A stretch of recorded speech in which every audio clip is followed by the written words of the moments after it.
حضرت موسیٰ علیہ السلام کا ایک خوبصورت واقعہ۔ حضرت موسیٰ علیہ السلام کے زمانہ میں ایک شخص ایسا تھا جو اپنی توبہ پر کبھی ثابت قدم نہیں رہتا تھا۔ جب بھی وہ توبہ کرتا اسے توڑ دیتا، یہاں تک کہ اسے اس حال میں 20 سال گزر گئے۔ اللہ تعالیٰ نے حضرت موسیٰ علیہ السلام کی طرف وحی کی، میرے اس بندے سے کہہ دو میں تجھ سے سخت ناراض ہوں۔ جب حضرت موسیٰ علیہ السلام نے اس آدمی کو اللہ کا پیغام دیا تو وہ بہت غمگین ہوا اور جنگلوں کی طرف نکل گیا۔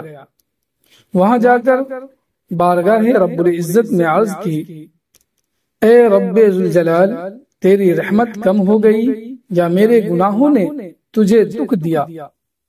تیری بخشش کے خزانے ختم ہو گئے یا بندوں پر تیری نگاہ کرم نہیں رہی؟ تیرے عفو درگزر سے کون سا گناہ بڑا ہے؟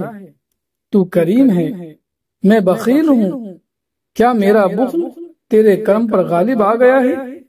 اگر تو نے اپنے بندوں کو اپنی رحمت سے محروم کر دیا تو وہ کس کے دروازے پر جائیں گے؟ اگر تو نے دھتکار دیا تو وہ کہاں جائیں گے؟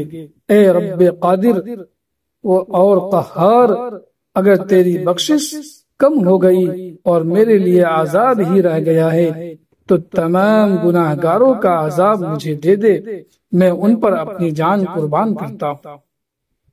اللہ تعالیٰ نے حضرت موسیٰ علیہ السلام سے فرمایا، جاؤ اور میرے بندے سے کہہ دو کہ تو نے میرے کمال قدرت اور عفو درگزر کی حقیقت کو سمجھ لیا، اگر تیرے گناہوں سے زمین بھر جائے تب بھی میں بخش دوں گا۔